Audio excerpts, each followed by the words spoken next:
ధనవంతుడు పరలోక రాజ్యంలో ప్రవేశించుట దుర్లభమని మీతో నిశ్చయముగా చెప్పుచున్నాను. నూతన నిబంధనలో యేసుక్రీస్తు ప్రభు వచ్చి సమస్త మానవాళికి రక్షణ సిద్ధపరిచి ఆయన చెప్పిన మాట.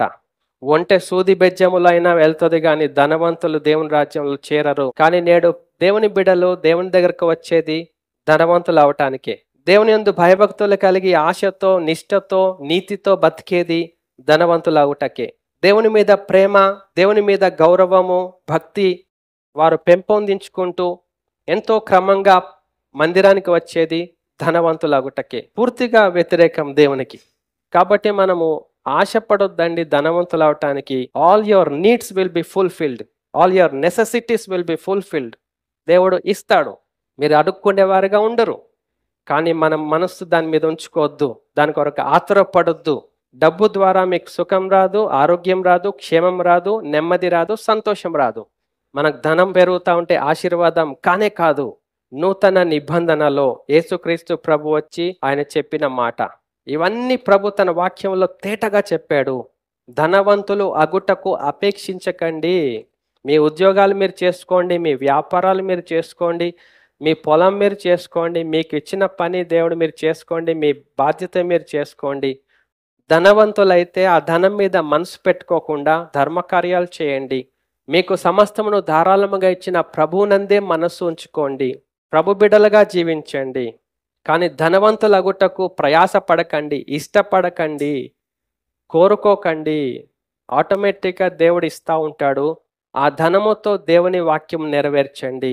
దేవునిని స్తుతించడానికి, ఘనపరచడానికి, మహిమపరచడానికి, ప్రభు చెప్పినది చేయటానికి, ప్రభు కార్యాభివృద్ధిలో ముందుకెళ్ళటానికి ఇది దేవుడు చెప్పిన క్రమం. కానీ ఈ క్రమములో ఎవరు లేరు. దేవుని బిడ్డలుగా ఉందాం.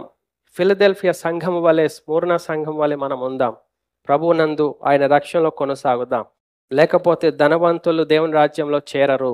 ఒంటె సూది బెజ్జములైనా వెళ్తుంది కానీ ధనవంతులు దేవుని రాజ్యంలో చేరరు అని మన రక్షకుడే చెప్పాడు. పరలోక రాజ్యము యొక్క తాలపు చెవులు ఆయన చేతిలో ఉన్నాయి. సర్వాధికారి చెప్పాడు, ఇదిగో తలుపుని ఎదుట తీసి ఉన్నాను, ఎవరు దానిని వేయ నేరడు.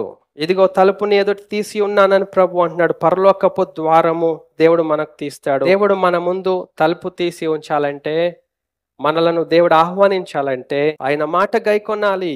ఆత్మ విషయమై దీనులైన వారు ధన్యులు, పరలోక రాజ్యము వారిది. మత్తయి సువార్త 5:3 ప్రభు అంటున్నాడు. ఆత్మ విషయమై అంటే మన మనస్సు, మన హృదయము, మన తలంపుల విషయము దీనులుగా ఉంటే దేవుని వాక్యమును అంగీకరించి గైకొంటాం. మన శక్తి కొలదిగా గైకొంటాం, మనం పరలోక రాజ్యం వెళ్తాం. మనం దీనంగా లేకపోతే ఆత్మ విషయంలో గైకొనలేం. మనం దేవుని వాక్యాన్ని ఎంతకాలం జాగు చేస్తానే ఉంటాం. మనకు రక్షణానందం ఉండనే ఉండదు, దేవుని ఆధ్వర్యం ఉండనే ఉండదు. ప్రభువా ప్రభు అని ప్రార్థించే ప్రతి వారు చేరరు, ఆరాధించేవారు చేరరు. ఆయన మాట గైకొన్న వారే చేరతారు. తండ్రి చిత్తము నెరవేర్చువాడే పరలోక రాజ్యంలో చేరతాడు. కాబట్టి మనం మార్పు నొందాలి. ఆయన బిడ్డల వంటి వారం అవ్వాలి, దేవుని పిల్లల వలె పరలోకంలో చేరుతాము. మనం ప్రభువునందు కొనసాగి నిత్య జీవములో చేరాలి. ఇది మన యొక్క నిశ్చయత.